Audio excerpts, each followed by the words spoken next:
Kasi itong katagang na nakasulat dito ay mayroong dalawang layunin ito. No? Una-una, hamon ito para sa lahat ng mga magulang. No? At may nakakabit din ditong pangako. Unang-una, hamon. Bakit hamon? So bilang mga magulang, no, hamon sa atin, no, na i-train natin ang ating mga anak sa lugar na dapat nilang patutunguhan. No? So kung babasahin ko sa Tagalog yun, turuan mo ang bata sa daan na dapat niyang lakaran.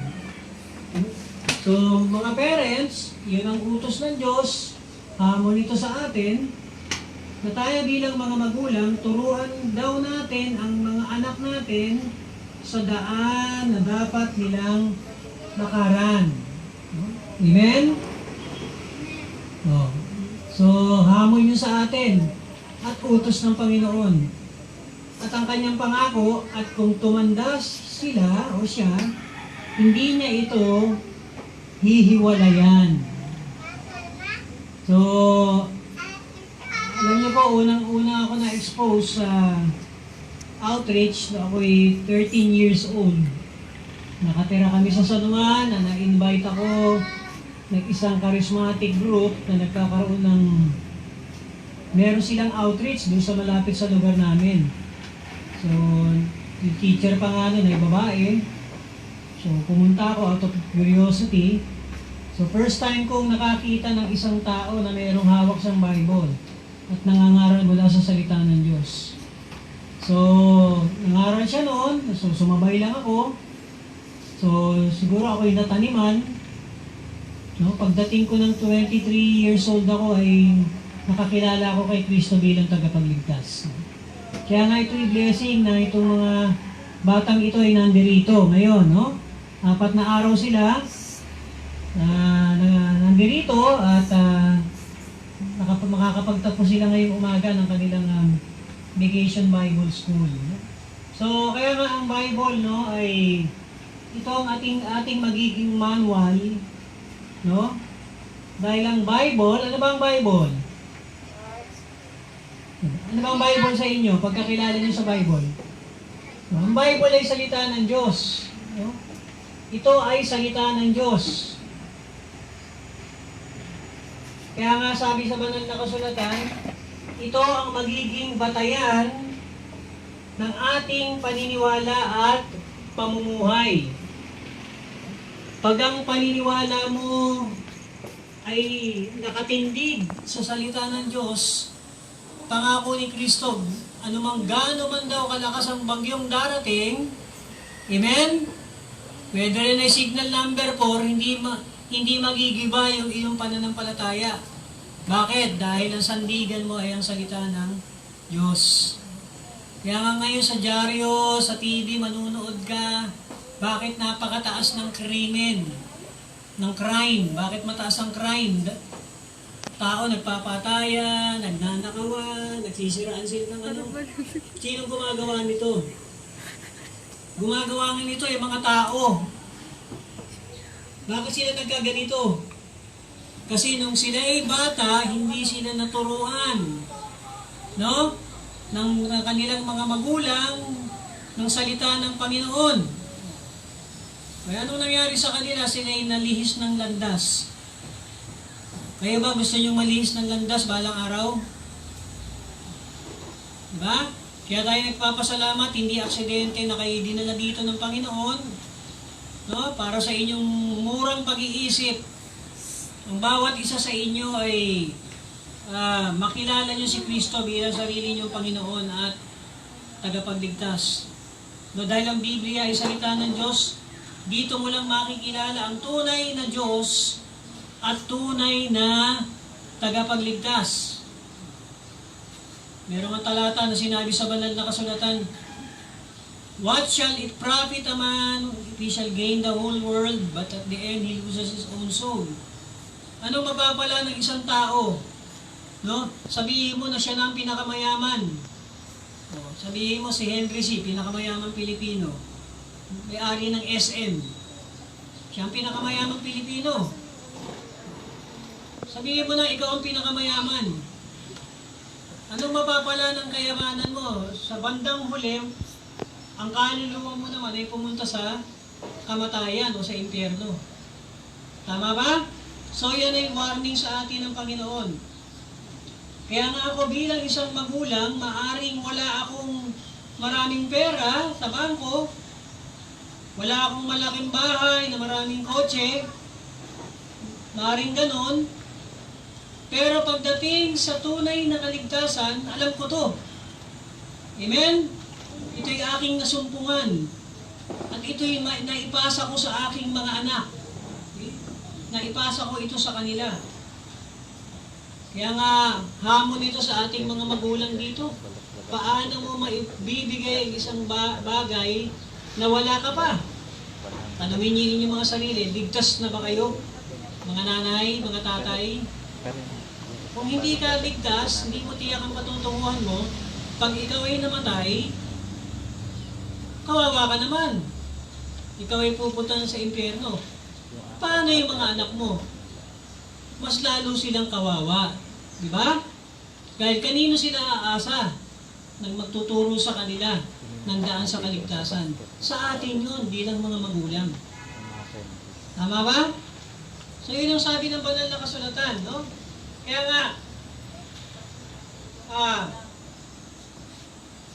pagdating sa kaligtasan, maituturo natin ito bilang mga magulang. Sabi nga ni Pedro, sa isang talata sa banal na kasulatan, wala akong ginto, wala akong pilak, pero meron akong Jesus Christ. Amen. Amen? Meron tayong Jesus Christ. So bukod tayo makakasumpong ng kaligtasan, matitiyak natin na pag tayo kinuha ng Panginoon, pupunta tayo sa langit. Alam po natin sa Bible ay langit ay isang banal na lugar na wala ng kamatayan, paghihirap, no? Kasalanan. So yan ay mapapasayo lamang kung ikaw ay mananampalataya na si Kristo lamang ang tagapagligtas. Kaya yan ay hamon sa atin, no, bilang mga magulang, no? Palakihin natin itong ating mga anak ayon sa prinsipyo ng salita ng ating Panginoon. So yun ang gusto ko i-share sa inyo ngayong umaga. Magkaroon tayo ng panibagong pananaw sa kahalagahan ng salita ng Diyos sa ating mga buhay. Tayo may nanalangin. Panginoon Diyos, salamat po sa talatang aming na pag-aaralan, Panginoon, sa Proverbs 22 verse number 6. Tunay po, Ama, na sa aming mga magulang, ito isang malaking hamon sa pamamagitan ng inyong biyaya at pagtsatsaga ay patuloy namin maturuan ang aming mga anak sa daan na kinakailangan nilang lakaran. At ang pangako dito, sa kanilang paglaki, hindi po nila ito kalilimutan. Salamat sa inyong ginawa ngayong umaga. Alain niyo yung salita, ito'y tumugon sa pangangailangan ng bawat isa. Ito po ang aming panalangin sa pangalan ng Panginoong Jesus. Amen. Marta na. Dali na. Go.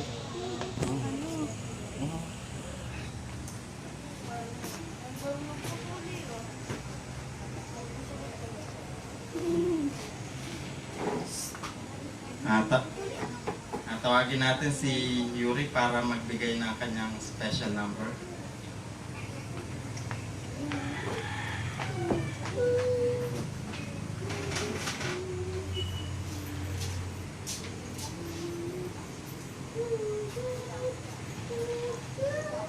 Ano yun? Tama na.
Okay, maraming salamat, Prince Yuri Abad. At ngayon po, tayo po dadako na sa pagpapakilala ng ating mga pagtapos sa Daily Vacation Bible School or DBBS. At tayo kayo ha, pag tinawag ang inyong pangalan. Si Jonabel Layag, Kuya Jonabel. Twinkle Neymay P. Abad, Ataniel S. Abad, Roldan Paul Robledo,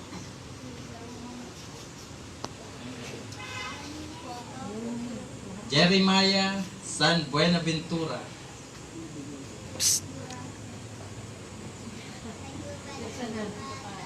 Ataniel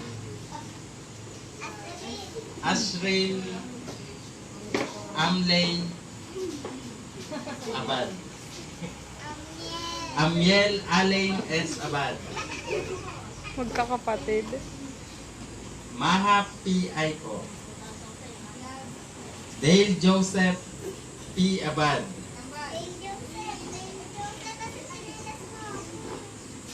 Dane Jacob P. Abad, Bigay mo ng sigaras mo. Prince Yuri P. Abad, Pasuot mo, huwag na tayo. Marian B. Torres, at tawagin na rin natin si Glad Cyrus Martinez.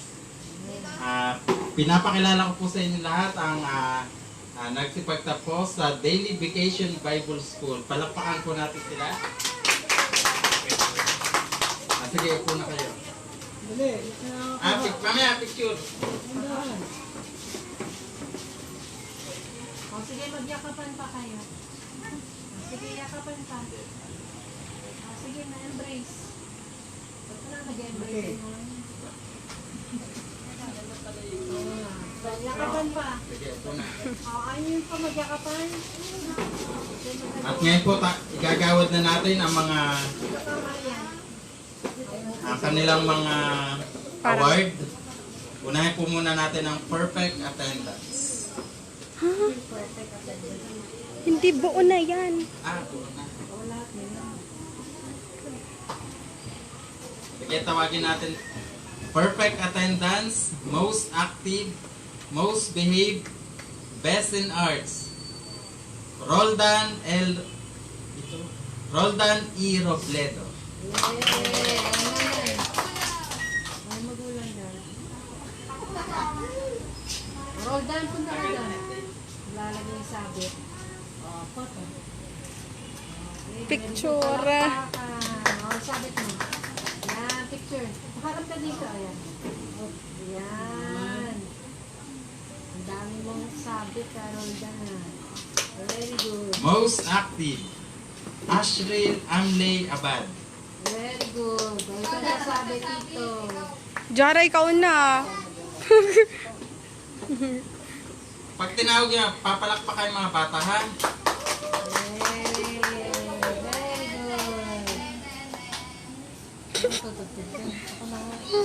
Ano po ito? Tugtog. Best in arts, Sige na. Jeremiah San Buenaventura. Yes! Palakpak kayo. Palakpak! O, ikaw na ulit, Johara.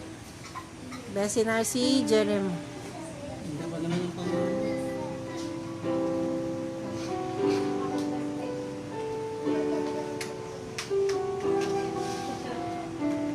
Very good. Perfect attendance, best in memory verse, best in arts, most active. Amiel Alain Abad. Wow! Yay!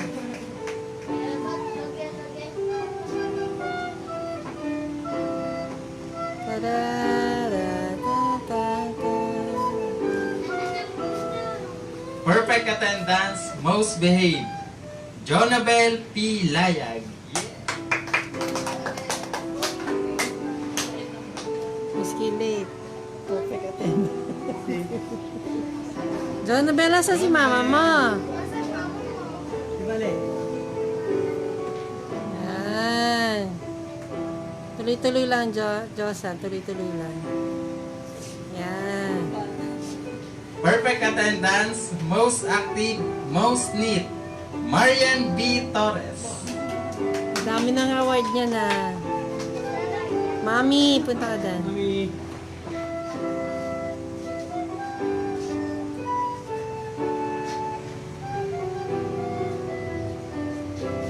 Yan.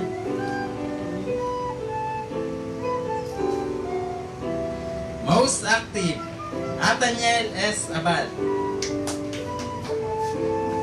Nathaniel pala yan eh.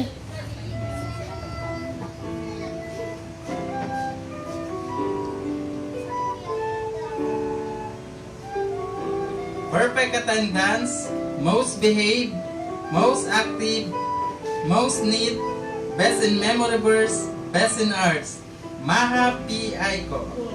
Dami naman yan. Si Mami. Nasa si Mami. O, nagpalakpak ba? Para ano? Nahirapan magtanggal ng sticker.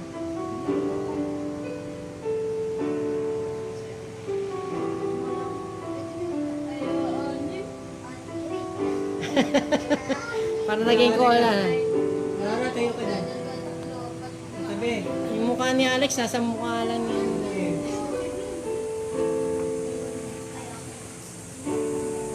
Best in memorables, perfect attendance, most active, best in arts, Prince Yuri P. Abad. O, Dade. Sunod. O, palakpak naman kayo dyan, o. Wow. Prince Yuri. Elevenager.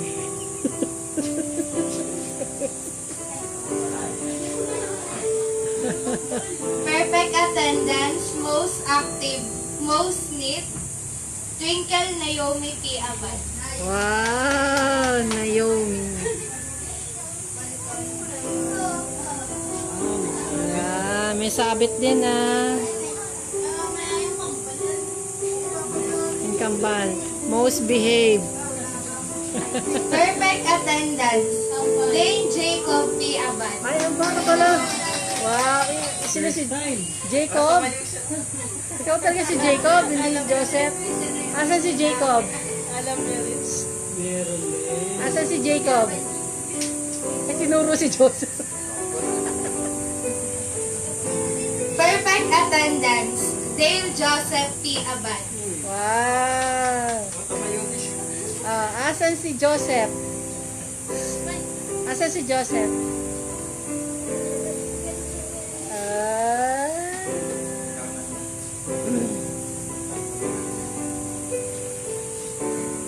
At ngayon po tayo po ay magagawad ng certificate. Basahin ko pong nilalaman. Gumaka Baptist Church, this certificate honors name for attending the Daily Vacation Bible School. Salvation is a gift from God. Acts 16 verse 31.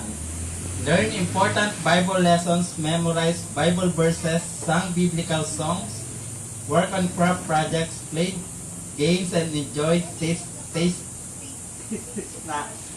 On May 27 to 30, 2019 at Gumaka Baptist Church, Maharlika Highway, Barangay Rosario, Gumaka, Quezon. At hinihiling ko po si Pastor Alvaro para magawad ng certificate. Ikaw na. Ako na lang. Ako na daw, teacher. May Well, I call, Ako na lang, Mrs. Albert. Nagpagan. Sige, call niyo na lang. Jonabel P. Layag. Jasan. Ako na magbibigay ng certificate kasi ako nagturo sa inyo. Okay, Jonabel, halika dito. Jonabel.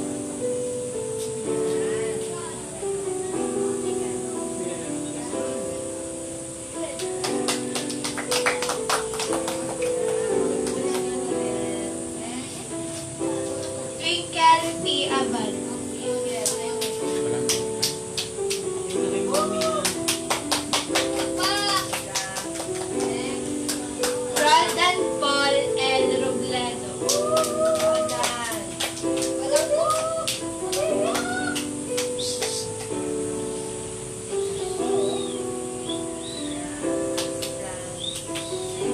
Joseph P. Abad.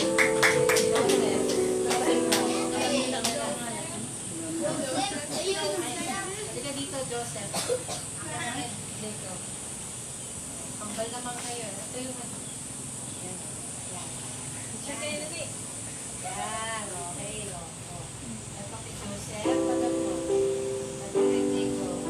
Yan. Congratulations.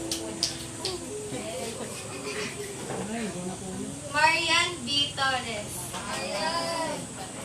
Negresor. Marian Damay. Okay. It's your TV. Yun na. Buksan ng konti. Amiel L. Abad. Amiel. Anong L? Yes. O, sit down. Astrel S. Abad. Astrel. Ito pala si Astrel.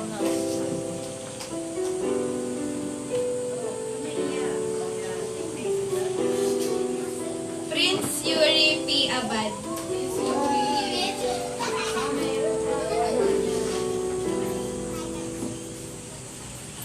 Buksan dali.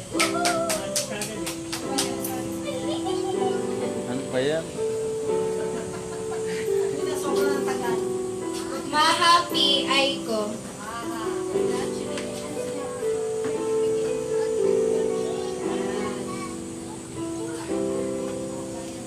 Jeremiah San Buenaventura. Sige, sige. Dito.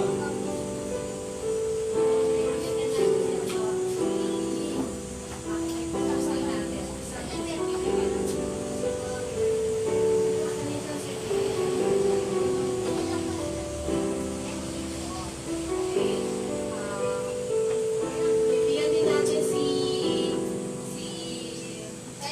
Cyrus, pero for recognizing lang na nandito lang siya for today. Ito Cyrus, pero hindi ito.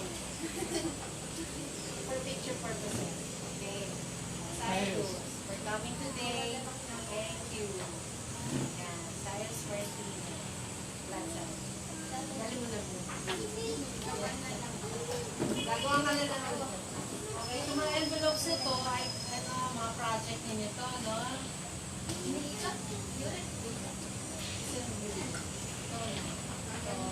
Bigay sa inyo ni Ate Johara, itong mga projects ninyo. Ano yan? Ito na yan. Project. Oh, project. I-picture tayo lahat din. So, hawakan nyo ng certificate ninyo. Ito mga project ninyo.